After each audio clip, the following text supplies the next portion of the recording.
Assalamualaikum warahmatullahi wabarakatuh.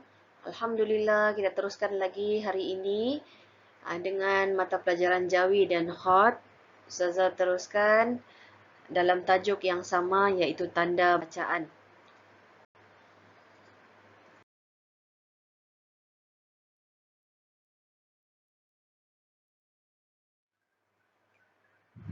Tajuk 1, tanda bacaan.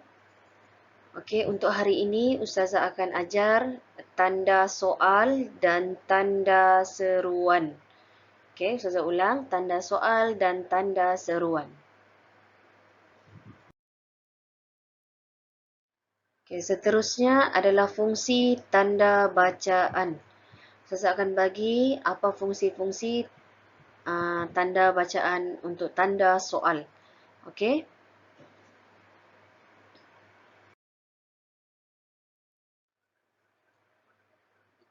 Okey, pertama, tanda soal ialah tanda bacaan pada akhir tiap-tiap ayat tanya. Okey, sebagai contoh, di manakah letaknya tugu peringatan negara? Ayat bertanya dan di hujung ada tanda soal. Okey. Untuk yang kedua, digunakan pada akhir ayat tanya sebelum tanda penutup kata.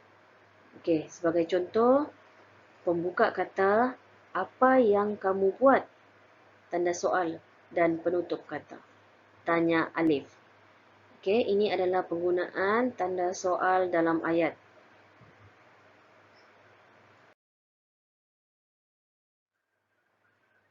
Okey, kita sambung lagi dengan fungsi tanda bacaan seterusnya, iaitu tanda seruan.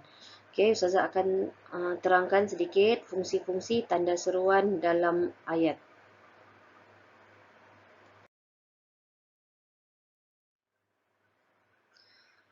Tanda seru terbahagi kepada dua bahagian, iaitu yang pertama, ayat yang didahului oleh kata seruan. Sebagai contoh, wah, cantik rumah kamu. Tanda seru. Okey, perkataan wah di awal ayat adalah kata seruan. Okey, yang kedua adalah ayat yang tidak didahului oleh kata seruan. Saya ulang, ayat yang tidak didahului oleh kata seru. Sebagai contoh, tolong, tolong, ada pencuri. Okey.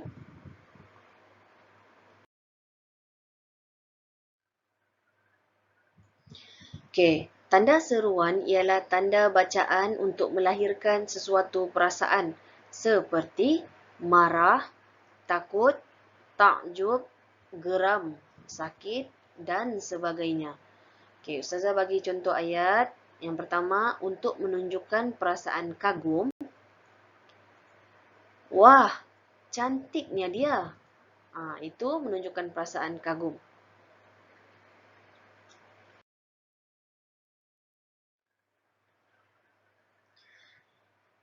Okey, yang kedua, untuk menunjukkan perasaan geram. Sebagai contoh, perbuatan awak sudah melampau. Tanda seru. Okey.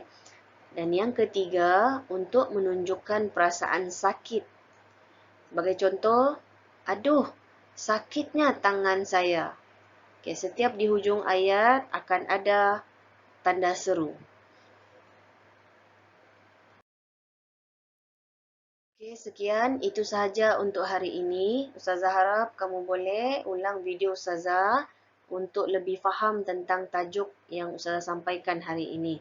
Sekian, terima kasih Ustazah ucap pada semua anak murid Ustazah. InsyaAllah kita jumpa lagi pada nota akan datang. Wabillahi taufiq wal hidayah. Wassalamualaikum warahmatullahi wabarakatuh.